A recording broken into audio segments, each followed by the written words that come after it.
Hello friends, welcome back to my YouTube channel Mind update.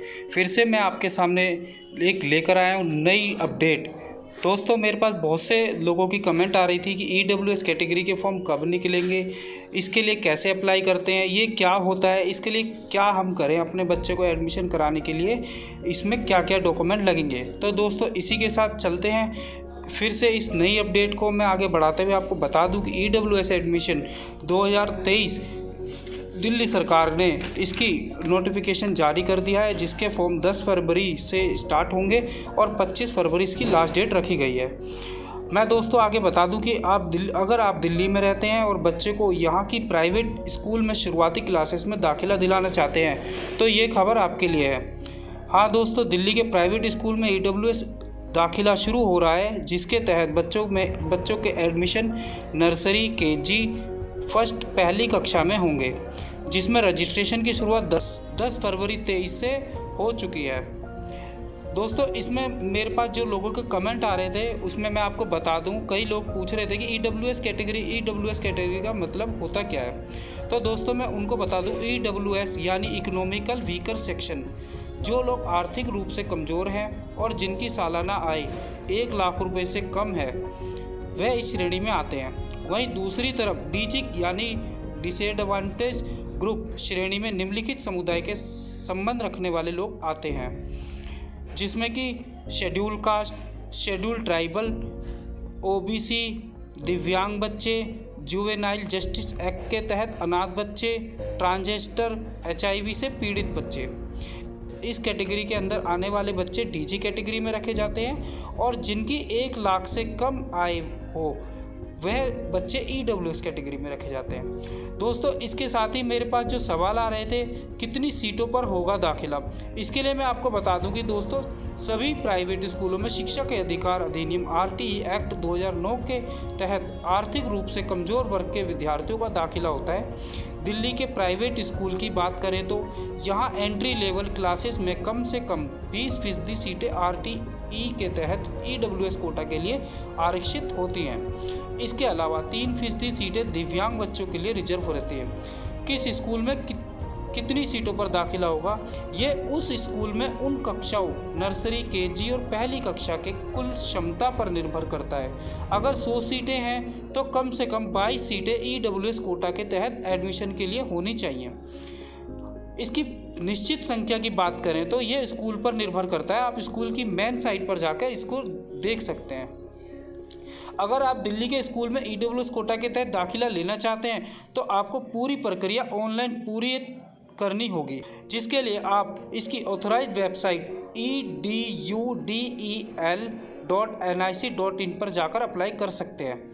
Apply करने की last date 25 फरवरी तय की गई है, लेकिन दोस्तों आप 25 फरवरी का ना इंतज़ार करते हुए शुरुआती दिनों में इसका एप्लीकेशन फॉर्म भर दें, क्योंकि मैं बता दूं कि लास्ट टाइम में इसकी वेबसाइट बहुत ज़्यादा बिजी होने के कारण कई लोग इस फॉर्म को भरने से रह जाते हैं।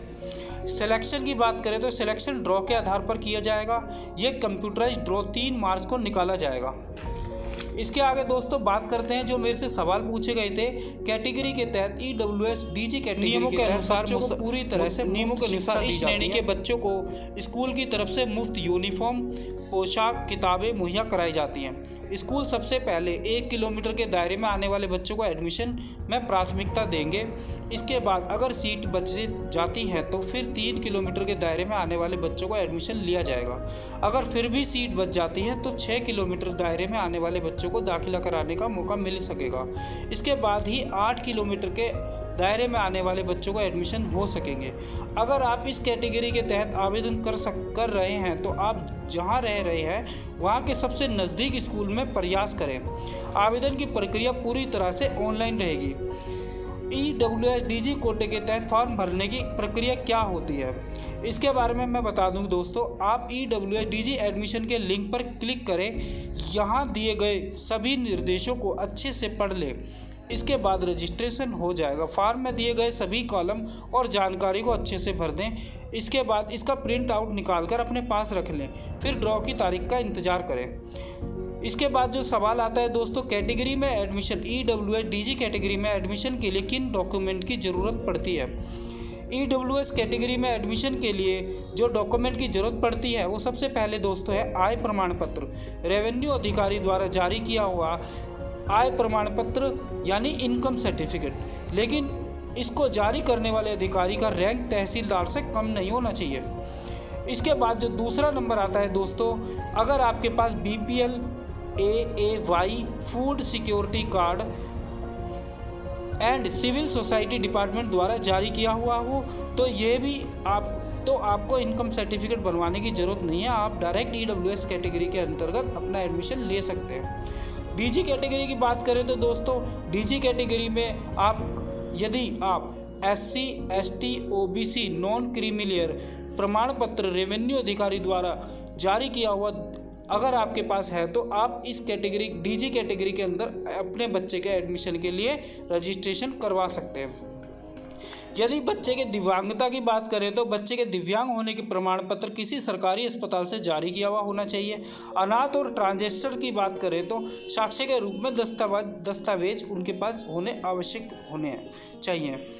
अगर एक सवाल दोस्तों जो सबसे ज़्यादा निकल कर आता है कि यदि किसी के पास BPL कार्ड है और उसमें बच्चे का नाम नहीं है तो क्या वह EWS कैटेगरी में एडमिशन ले सकता है? हाँ दोस्तों, यदि आपके पास BPL कार्ड है और आपके कार्ड में बच्चे का नाम नहीं है तो आप इसके लिए एडमिशन के लिए रजिस्ट्रेशन करवाने के लिए एलिजिबल रहोगे। दूसरा दोस्तों, अगर आपके पास BPL सिक्योरिटी कार्ड है तो इसके लिए आप आवश्यक है। एक बात और दोस्तों, अगर आपके पास BPL AAY food security card है तो भी आप इसमें एडमिशन करा सकते हैं। पत्र बनाने की आवश्यकता है। अगर आपके पास इनमें से कोई भी डॉक्यूमेंट है तो फिर आपको आय प्रमाण पत्र बनवाने की आवश्यकता नहीं है। इसी के साथ दोस्तों चलते हैं अपनी नेक्स्ट वीडियो में। मैं आपको बता दूं, अगर अभी तक आपने मेरा ये चैनल सब्सक्राइब नहीं किया है तो जल्दी से जल्दी मेरे इस YouTube चैनल माइंड अपडेट को सब्सक्राइब करें और बने रहें मेरे साथ नई अपडेट के लिए। अगर आपको मेरी ये वीडियो अच्छी लगी हो तो लाइक कमेंट एंड शेयर ज़रूर करिएगा। जय हिंद दोस्तों, धन्यवाद।